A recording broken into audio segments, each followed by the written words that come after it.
Fable is a beautiful open-world action RPG, packed with drama, jeopardy, and high-stakes choices that change the world. But at the heart of Fable is a game within a game. An endless, interconnected life sim where you'll be remembered for changing people's lives, building property empires, manipulating the economic fate of entire settlements, and more. And as you do all this, you'll build different identities and experience a complex, nuanced morality that is so much more than good versus evil. It's what you'll do in Fable when you aren't saving the world, and we call it building an extraordinary life. Let's dive in. Here I am in the middle of Oakshire, one of the 6 regions in our visually diverse open world.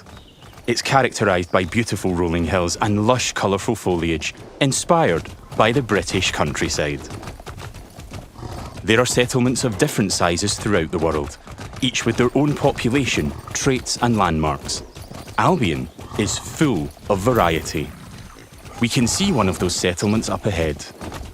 Silverbrook, a peaceful farming town and the largest settlement in Oakshire.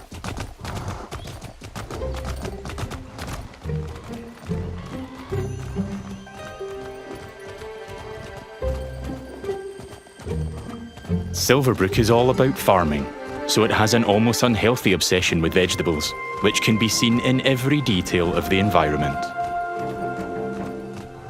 It's in how the villagers have decorated their houses, their shops, and their streets. It's even in how they dress their scarecrows. When I enter a settlement, I quickly run into the beating heart of Albion. Its people. There are over 1,000 handcrafted, fully voiced NPCs, each one with their own job, home, routine, relationships, and memory. None of these villagers are scripted dressing. They have emergent behaviour powered by real-time systems. They go to work, they go to bed, they have hobbies and families. Sometimes, they just want to spend time in the pub. Albion feels alive because its people have lives. I've never been to Silverbrook, and because I've done nothing of note yet, Max the stable hand here is completely indifferent to me. Got a minute? What do you want then? So, if I ask him to follow me... Follow me. I don't deal with randos.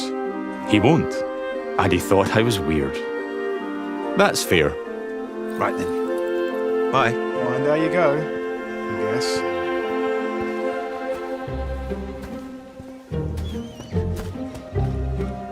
In the story, I'm here investigating if there's a connection between Isabel, the powerful red-cloaked hero I'm pursuing, and the strange magical incidents being reported in Silverbrook.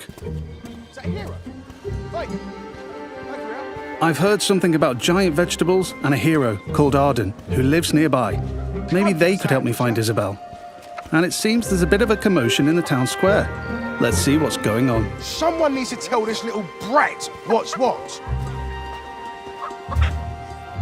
Oh, hero, can you do me a favour and get this bloody kid away from me? No! I won't let you kill Colin! Hero! You have to stop him! Look, kid, I'm a butcher, and Colin's just a pig. Do I need to spell it out? But I'm not like all the other pigs, am I, John? Oh, Look, I am not having this conversation with you again, Colin. Did I just understand that pig? Oh, yeah, the novelty wears off after a bit, trust me. Colin's special! Please. We can eat something else at this little travel feast. Well done, People you. are expecting a hog roast, kid, and I've been preparing this pig for ages. But I've only just learned to communicate. Who knows what else I could achieve? I've got potential, hero. Don't let me end up on a spit. Please. Well, this certainly qualifies as a magical incident. What you're seeing here is not a cinematic. It's just one of the hundreds of story conversations in our game. We have over 2 hours of high-quality, performance-captured cinematics, just like the ones you've seen in our trailers. But in these conversations, you'll make hundreds of branching dialogue choices that change what happens and how people feel about you. It's important to note that every choice has a consequence. It's up to me if Colin lives or dies, and I think he should live. I mean, come on, he's a talking pig. Let the pig live. Yes! Thanks, hero. I knew you'd understand. No hard feelings, John. You don't make the decisions here. This is my pig, bought and paid for. I can see his point, so I'm going to pay the butcher. What's the pig worth to you? I'll cover it. Oh, it's not just a pig. It's provisions, labour, faff. We're talking thousands. 2,000 gold. That seems pretty steep. All right, Colin's worth it.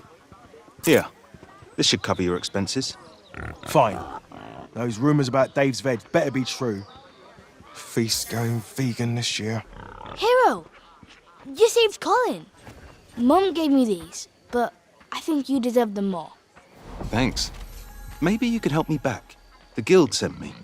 There's been reports of strange things happening around here. Like what? Who's in charge around here? And where's Arden, the hero? Arden doesn't really come around here anymore. You should try the sheriff. His office is nearby. Come on, Colin. Let's go.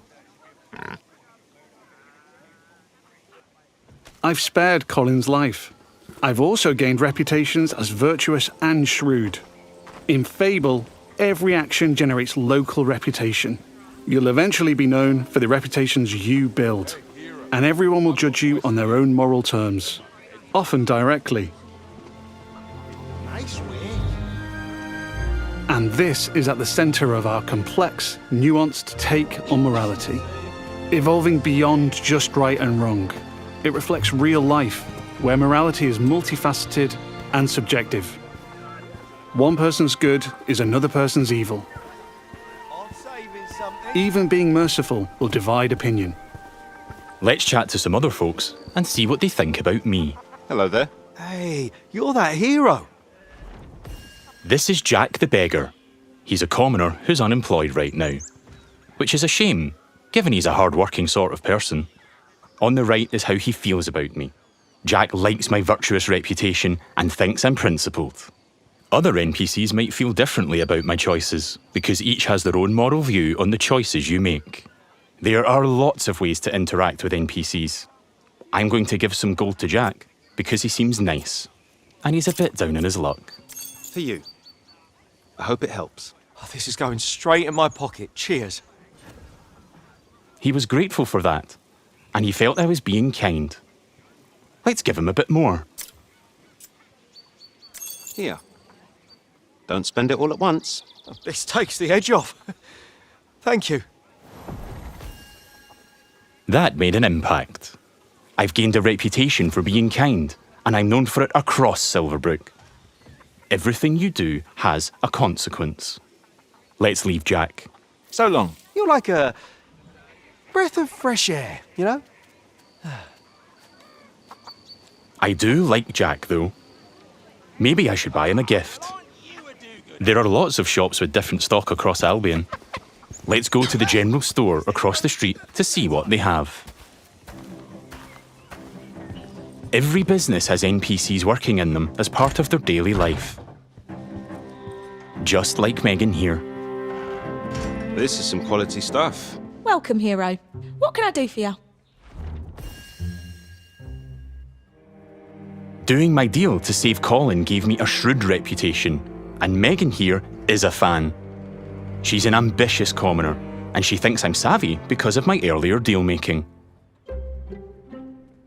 Every NPC has unique characteristics driving who they are and what they think of you. You know what? Forget Jack. He's dead to me. I'm going to try flirting with Megan. Phew. Is it hot around here, or is it just you? Well, aren't you confident? Between you and me, I've always wanted to swoon. That went well. Megan thinks I'm charming and flirty, and I've started to build a reputation for it in Silverbrook. Let's ask her out on a date. you want to grab a drink or something? Would you believe you're almost what I'm looking for? Clearly she's interested, but I'm not worthy of her time just yet. She wants to date an entrepreneur who owns their own home and only wears fancy clothes. They're high standards. She is ambitious after all. All right, I'm invested in taking Megan on a date. Let's go. I'll be back, I'm sure. You have a smashing day. First, I'll need to buy a business to get a reputation as an entrepreneur. In Fable, I can literally buy any business. I could buy that bakery across the street, or around the corner, I could buy one of the stalls. But you know what? I think I like the pub, the Silver Trough. It's simple to buy a property, interact with the deed outside the front door to see income, price, and the number of people employed there. To be honest, I've always wanted to own a pub, so let's buy it.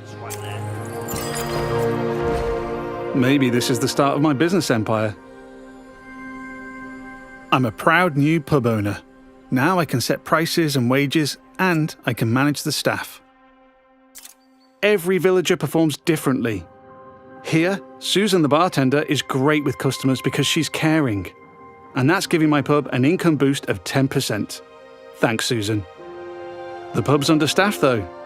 As the new owner, I should probably sort that out. And guess what? I know just the hard-working fellow. Let's go back to Jack the beggar. They're so pure.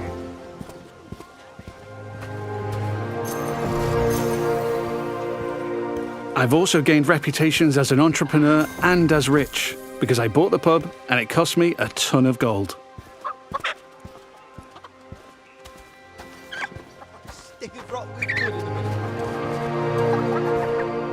Jack, you're no longer dead to me. Hi there. Hey, you. Jack still likes me for my kindness earlier, but I like that Jack is hard-working, so I'm going to give him a job in my pub. Got a job, if you're interested. I can probably do that, yeah. I can hire anyone, providing they like me enough to accept my job offer. Great. Jack is thankful I've made a positive impact on his life.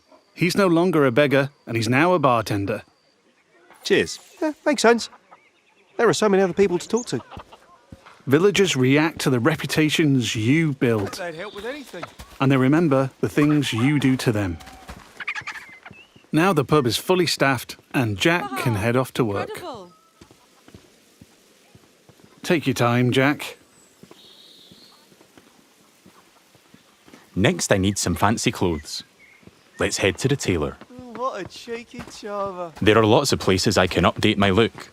Tailors, hairdressers, tattooists. And every settlement has different options available. There are rare outfits to discover in the more dangerous parts of Albion too. There are tons of options to create a unique look for your hero.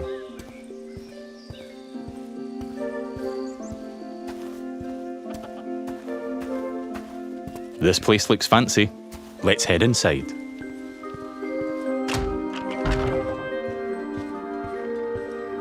This is the tailor, Rhiannon. So much choice on offer. We're closing soon. Just like real life, wealth is a divisive topic, and Rhiannon has her own views. In stark contrast to the ambitious Megan, she's very much not a fan of rich entrepreneurs, and she thinks I'm out of touch. Which makes sense, given she's humble. Let's have a look at what she's selling. Fancy clothes, hopefully. Can I see your stuff? Don't waste my time. Rhiannon's jacking up the prices by 80% just for me. Looking closer reveals why. That's just how much she hates me. This is just one example of where your choices ripple through all the interconnected systems. And here I've got our character customizer. I'm free at any time to find a wardrobe and change a bunch of different things about myself. I can change my skin tone, body, head, hair, and lots more. In the tailor, I can only buy clothes. But there's over 120 different shops in Albion, each with their own stock and items to buy. Let's finish my outfit with some fancy shoes.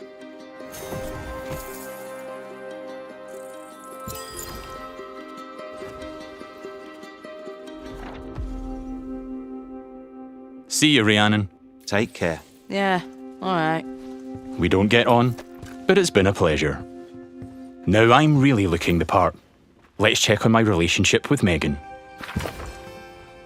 At any time, I can dip into property and people screens to track my loved ones, of which there could be many, because I can have relationships with everyone in Albion if I like. It would just take a while. While I'm here, I can see the reputation cloud on the right. It shows me what I'm known for in Silverbrook, as an entrepreneur, rich, kind, shrewd, and virtuous. On a single moral scale, these reputations would be seen the same way, as absolutely good or evil. However, as we've seen with Megan and Rhiannon, Fable's morality reflects the complexity of judgment we see in the world today, where everyone has their own moral view. The last thing left for Megan is to own a home. I'm a bit short on cash though, seeing as I paid a fortune to save Colin and bought a pub. But since I've bought it, I've been earning passive income, so let's swing by to collect it. The people of Silverbrook all have their own nuanced, subjective view of who I am and what they think of me. But if I don't like my reputations in Silverbrook, I can pay the town crier to change them. I give them gold, a lot of gold, and they spread a new reputation for me. If you're rich enough, you can change what people think of you. Here I am at the Silver Trough, now under new management. Let's head inside and check in on our employees. There's Susan, my star bartender from earlier. Well, aren't you a do-gooder? Hey, you. Working hard? Just who I wanted to see. You. Oh, she fancies me because she thinks I'm compassionate. Sorry, Susan. I only have eyes for Megan. Keep at it. You and me, boss. You and me. Hey. And there's Jack. Let's say hi. How's it going? Just working. You know me. I knew you'd work out, Jack. He is a hard-working commoner after all. Keep up the good work. Farewell. See you, boss. Things seem to be ticking over in here, so I'll head downstairs to the income chest to collect my profits. Looking good. There's an income chest in every business I own and every property I live in. It means I don't have to go to each individual place, and I can collect all my income from any of them.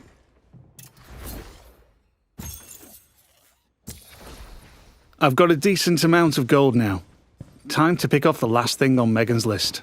Owning my own property in Silverbrook. Let's go house hunting. I can buy literally any house in Albion. It would just take a while, and quite a bit of gold. But I like the look of this one. Nice garden, rural views, weird hairy pig statues out front. Let's have a look. Looks like I don't quite have enough money. That's a shame, but one thing I can do is pick up a shift at a job. There's a blacksmith just down the road. Hopefully I can go earn enough gold there. Going on dates, buying properties and businesses, and doing jobs are all part of the interconnected Fable experience. It really adds to the sense of immersion when I can take a break from saving the world to change the lives of the people around me and discover how the simulation reacts. I could play this part of the game forever, and I'd never run out of systemic toys to tinker with.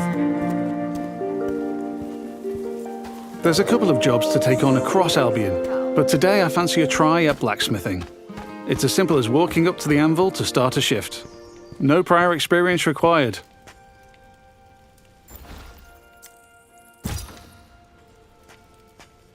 In the interest of time, we've reduced the time limit here, but regardless, it's a classic case of risk versus reward.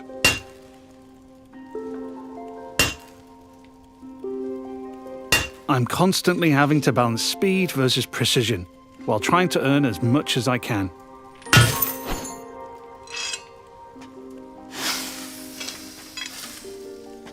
I need to hit all the hotspots to complete an item, but if I manage a perfect hit, just like that, I earn a multiplier on my gold.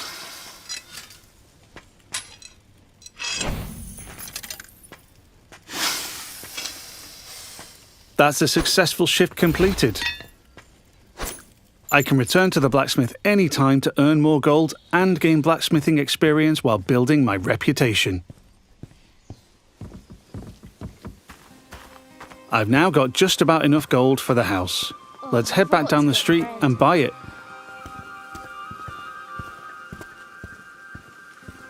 There are guards stationed in every settlement.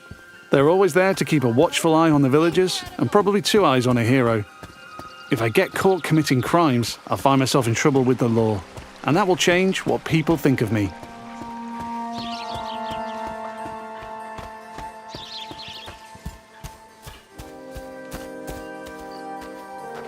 We're back. Let's buy the house.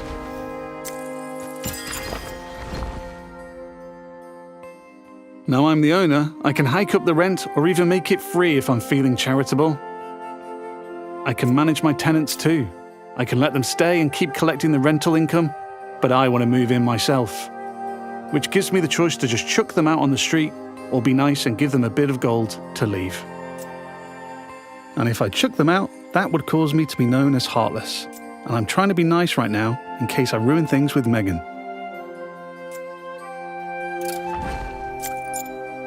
And now I'm free to move in.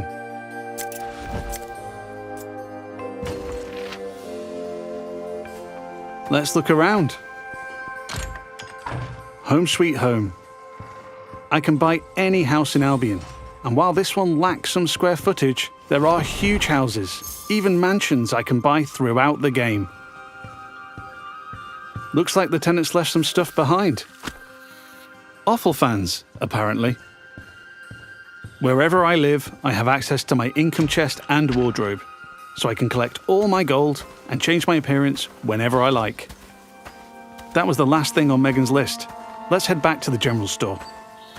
Fable has a dynamic time of day that changes what people are doing throughout their routine. It's still the afternoon, so hopefully Megan is still working. If I'm too late, she'll be back home in bed. And there's my new pub with some customers in the beer garden.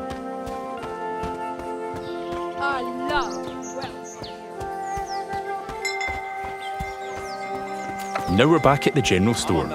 Let's find Megan.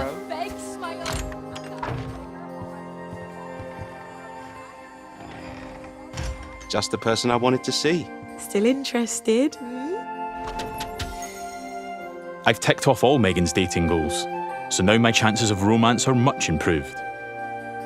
Let's ask her on a date again. How about a date? A date? Oh, I'm chuffed to bits. I can offer a gift to increase my chances of a date being a good one. As tempting as my new offal is, I'm going to give Megan flowers instead. I think she'll like them more.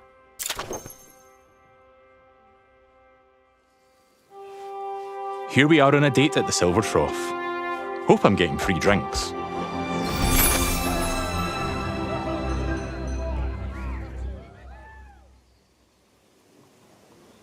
Looks like it went well. That was quite the date, hero. Loved it. Hey, you. Oh, hero. Yeah, that date was just brill. Megan found me quite charming. I'd like to make things official, so I'll ask her to be in a relationship with me. So what do you say? Ready for something more? And what a lovely couple we'll make. Whatever comes next, I'm with you. It's official. That's not the end, though. I could build this relationship a lot more. We could get married, which comes with its own set of goals. We could move into my house and start a family. And I can even hire her for one of my businesses. Things could go the other way too.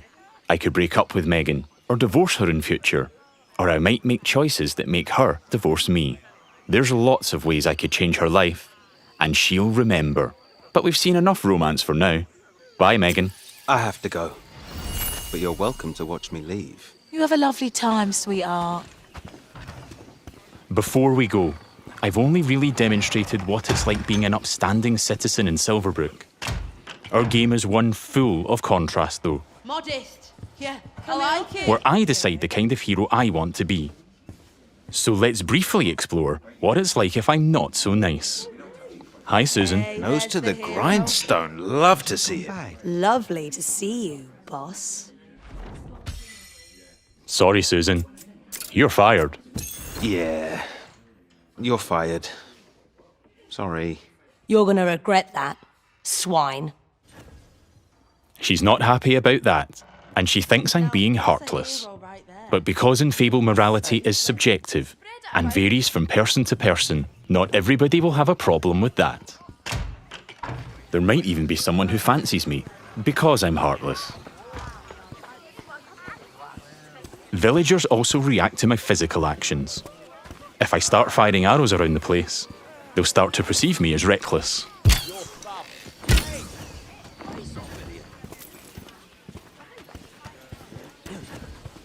I can even take pot shots at the locals if I want.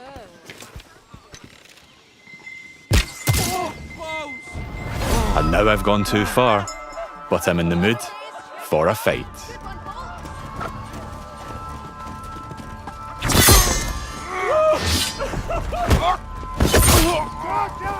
In Fable, you can express yourself with your own combat style, combining strength, skill, and will in style-weaving combat. You choose the weapons, skills, and abilities you want to use and blend them seamlessly together.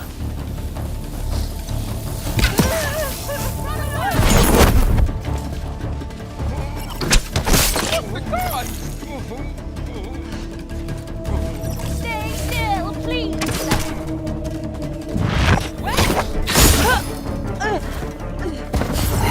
Do I kill them all?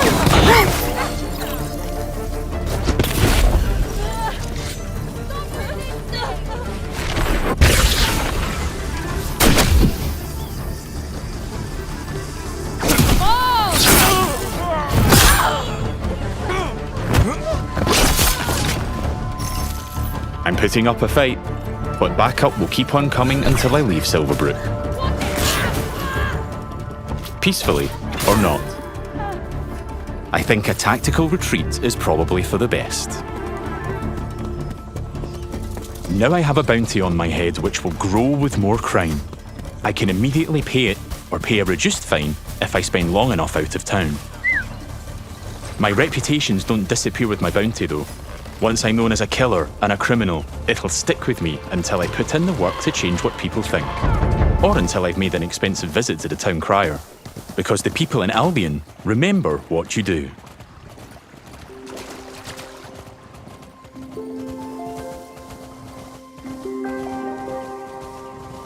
Over the past 25 minutes or so, I've bought a pub and a house, been a landlord, and changed a beggar's life. I've customized my look, saved a magic talking pig, fought the law, and I've built a relationship with just one of Albion's 1,000 handcrafted, fully voiced NPCs. And here's the reputation cloud again. I'm rich and charming because of my spending habits and my relationships. I'm also a criminal and a killer due to my reckless behavior and fighting with the guards. Yet, I'm shrewd for saving Colin and an entrepreneur because I bought the Silver Trough. I've built a complex, rich identity in Silverbrook, which the people there will react to through their own moral view. I'm not simply good or evil. I'm so much more than that. There are many more settlements across Albion to explore. My identity is mine to create in each one, and everyone will have their own perspective on what I do as I build an extraordinary life. Thanks for watching, and stay tuned for more in-depth Fable information as we move closer to our launch.